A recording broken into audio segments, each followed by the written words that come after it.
Hello and good afternoon. My name is Erin Jones and I'm here with the March of Dimes. I serve as Legislative Counsel for the Office of Government Affairs, and we're here today to learn a little bit more about when sniffles become more serious and protecting your families from flu and RSV. As we're still working and coping with the pandemic and the COVID-19 pandemic that's happening in our country, we also know that we're entering into the winter season. And what does that mean? It means that we have other viruses and other diseases that are starting to become more prevalent in our communities. Today, we're going to talk about two of those, one of them being RSV and the other being flu. And today's opportunity is being brought to us today by our friends at Santa Fe, who supported this through an education grant. And we're excited to have this opportunity to talk to parents about what's going on in our communities around flu and vaccine. For folks who don't know what RSV is, it's a respiratory disease and it's a common virus that affects the lungs and the breathing passages. And influenza, also known as the flu, is also an infectious disease that's caused by the influenza virus, why it's called influenza. Both RSV and flu have similar symptoms, and they range anywhere from mild to severe. So there's lots of things for parents to consider. So today we have two guests with us, and I'm going to introduce each one of them. They're both moms who are willing to come forward and talk a little bit about their personal experience that they, their children, and their families went through. First with us today, we have Kelly Krugel. Kelly is a member of the March of Dimes. She works in our corporate engagement team, and she's a mom of two sons living in Tulsa, Oklahoma, and she's here to share her story about her son, Sam.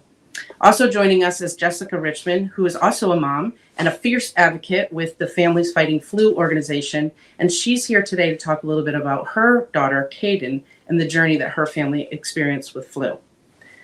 So I thank both of you for joining, and I hope that we can have a good conversation so that we can let parents know that while this is very serious, there are things that they can do to help mitigate what's happening. All right, so first I'm going to start with Kelly. And Kelly, give you an opportunity to talk a little bit about your personal journey. Okay, well, thanks, Erin. Well, my story is my son, Sam, ended up being hospitalized with RSV. And I just wanted to share the journey that I went on in hopes that maybe some other parents out there will know to trust your instincts and ideally really get familiar with the symptoms of RSV. I have two sons. One is 14, and when he was born, we had a nanny, so he wasn't in the daycare environment. I have another son, Sam, who's 4 now. He was born in 2018. I stayed home with him for his first 12 weeks of life, and then in January, I went back to work, and so we had Sam in daycare. Within about 20 days of him being in daycare, so at this point, he's about 13, 14 weeks old, he started showing signs of having a cold, runny nose, little coughing, mild. And I just thought, well, of course, this is to be expected, right? Like, he's in daycare. Kids get sick all the time in daycare. So a couple days go by with this minor cold, and then he starts running a low-grade fever. So, of course, he has to stay home from school. But again, I'm feeling okay about it. This is just what's to be expected. A couple nights then later, he started wheezing. And that was something I'd never heard before from my older son. He just didn't get sick as an infant, really. And so again, alarm is starting to raise, but I'm still like, okay, this isn't major yet. I think it's just part of his cold. Shortly thereafter, things really progressed, and he started having labored breathing. Again, a new thing I'd never seen before, where literally, like, his lungs, I could see his chest just pulsing with every breath. It was incredibly alarming at this point. And it happened so fast, I felt like, just from the wheezing, and then now all of a sudden, like, you're seeing this physical just challenge at breathing. I think we're going to go to the urgent care. I'm like, well, I don't want urgent care too. He needs help breathing. So we ended up obviously calling the doctor. This was late at night, probably 10 p.m., 11 p.m. So we spoke with the physician who was on call that night, and he was very clear, get him to the urgent care as quickly as possible. So we rushed Sam to the urgent care, and literally within minutes, they check his oxygen, and they're like, nope, you got to go to the emergency room. And two, his oxygen was so low that they didn't even want us to drive him to the emergency room. They wanted us to take an ambulance there. One, just so that he wouldn't get off of oxygen. They wanted him on oxygen constantly, but two, so that we didn't have to wait in the waiting room because, again, he needed that oxygen constantly. This was just totally, I couldn't believe all of this was happening because it was just a cold. Now all of a sudden we're in the emergency room. They're checking his oxygen. They're like, nope, you got to stay in the hospital overnight. His oxygen levels were just not getting up to where they needed to go. And so we ended up, staying in the hospital at night. Turns out he had RSV. And we also found out the RSV had caused pneumonia. So we ended up having to stay in the hospital for 5 days. And it was just constant oxygen, checking his temp, all of his vitals, and then clearing out his lungs. I couldn't believe how much crud was coming out of his lungs. I mean, the nurse was constantly having to clear that out. By day 5, he was ready to go home. And oh my gosh, like it was just a whirlwind of panic and distress. So I think the reason I wanted to come forward and tell my story was just because truly how quickly I felt like it escalated from what seemed like a very minor cold to now we're in the hospital for 5 days and we're looking at something very dire and serious. I think also part of the story is I just didn't have this experience with my other son in terms of just the level of sickness. So I felt like really I didn't have RSV on my radar at all. So I wasn't familiar with the symptoms. I didn't know a common cold could potentially be RSV. I didn't know any of that. So I felt a little in the dark. And I think that's why I wanted to share my story, was just to say, really be tuned into those symptoms, because it could quickly escalate into something else. And just kind of to urge parents, call your doctor, take those signs seriously. Thank you, Kelly. I was just going to ask you the same thing. Like if I were a parent listening to your story and listening to your conversation, what would be the one takeaway you would want parents to really remember from your story? I would please urge parents to just familiarize yourself with the symptoms of RSV. Get that on your radar. Flu, cold, all of that. Sure, I'm familiar with that. RSV, I didn't know about it. And so I think that would be one thing I would encourage parents, especially of infants, especially going to daycare, get familiar with those symptoms and take them seriously. Great. I think you mentioned something that's really important, is that daycares, right? So, Yeah. we all know, those of us who have had put our children in daycare, that it's a breeding ground for all kinds of things that they come home with. And I think you bring up a really good point, is knowing what the symptoms a lot of the things that we're talking about today, whether it's flu or COVID or RSV or common cold, they all have the similar symptoms. Mm-hmm. And so it's so hard for us to know, what is it that my child has? And I think you said something that was really important, is, you really need to get them into the health provider so they can get properly tested. And if they're properly tested, then they can get treated. And if you get them in early enough, in some cases, they could be mitigating some of those, serious conditions so they don't turn into pneumonia. Not that you did anything wrong, but you didn't know. And it can happen so quickly. Well, thank you, Kelly. I appreciate you answering our questions and telling your story a little bit. Don't go anywhere. We'll have more questions for you at the end. Okay. And now I'm going to give Jessica a chance to talk a little bit about her story and her experience with flu. Hi, I just wanted to share my story with everyone today about my daughter, Kaden. In 2014, when she was 3 years old, she passed away from the flu. And what I really, like to explain to people is, again, just like how Kelly said, how quickly a child can become sick and it can become life-threatening. She started feeling sick on a Thursday afternoon, and just usual, what I would consider cold symptoms. Runny nose, coughing a little bit, lethargic, just kind of not feeling well, and was running a fever. So I decided to take her to the pediatrician, and they knew that she had not had her flu shot that year because she had had a little cold when she was supposed to have her flu shot earlier. And so she never got it. And me not really understanding how dangerous the flu can be, I kind of ended up putting it off. I thought the flu was nothing more than a cold. So I didn't felt that it was a huge deal that she get her flu shot. But they were aware that she hadn't had one and that she was feeling sick. But because she wasn't too bad off, they went ahead and sent us home. And then over the course of the next 48 hours, we went to the doctor 3 times, saw 3 different doctors. No one tested her for the flu. Her symptoms continued to get worse. And, and I kept mentioning that, she hadn't had a flu shot. She was getting worse.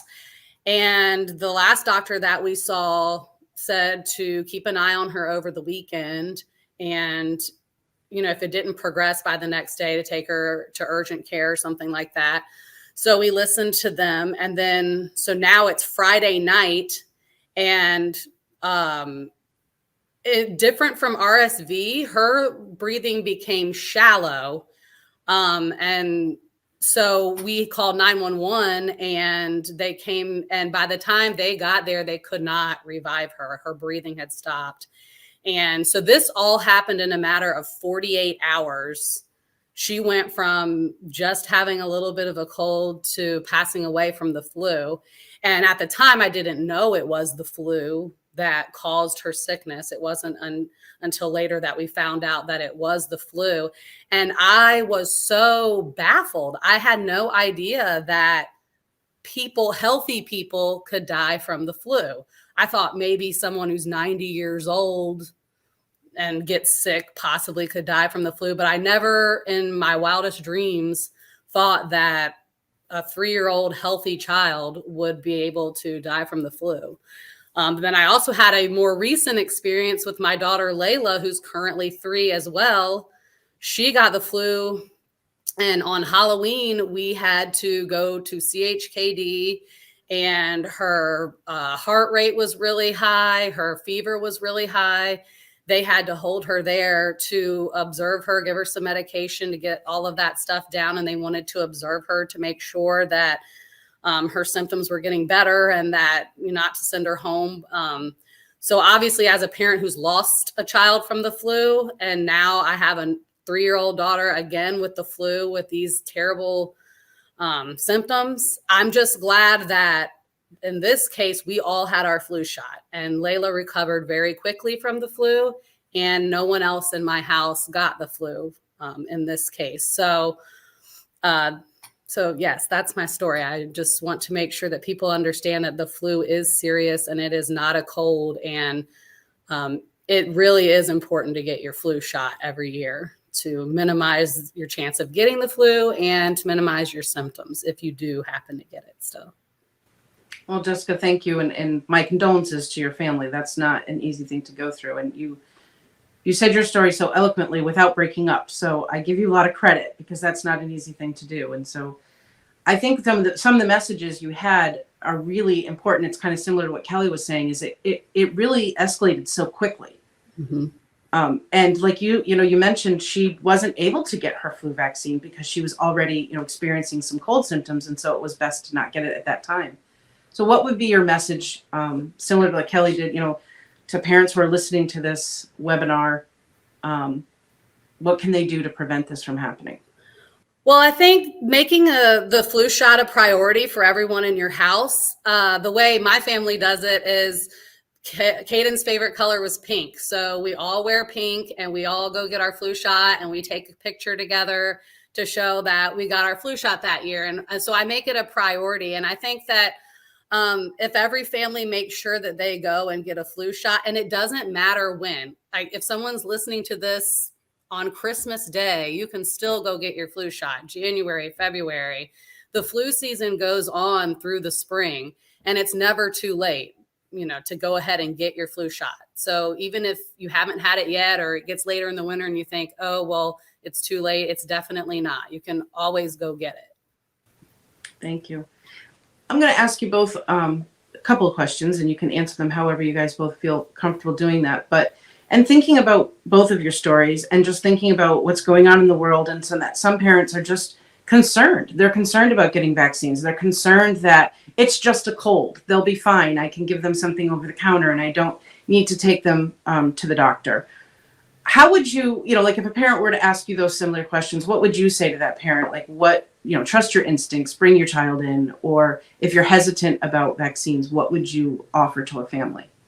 Your pediatrician is a great person to go to, your doctor, pediatrician, to get advice on all kinds of viruses and how to RSV, flu, what are good ways to prevent getting sick. And then also the best ways if you do get sick, because ultimately we all get sick at some point or another. When you do get sick, what are the best things to do when you do get sick? Just like if you get the flu, just like my daughter Layla got the flu this time, I took her right away. She got Tamiflu. We went right there and took care of the issue as quickly as possible because with my experience, I knew how serious it was. So I took it very serious and I made sure that I made the proper arrangements to get it taken care of as quickly as I could. Yeah. And, for RSV, which is my route, my personal story is around that.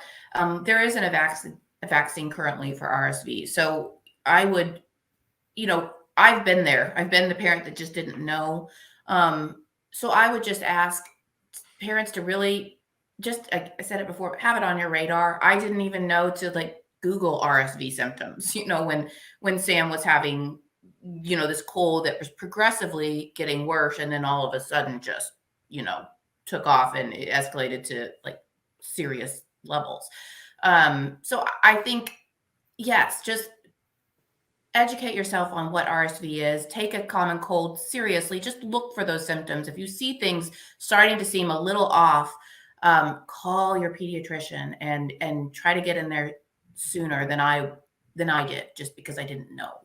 I think if I had kind of known that maybe wheezing was a first sign of RSV, I could have called and we could have, stopped the extreme progression and ending up having to be in the hospital for so long and having his life be in danger. Well, thank you, both of you. I appreciate you sharing your stories. I appreciate you giving parents advice because we're all dealing with this. We all have kids. We're all, even ourselves, right?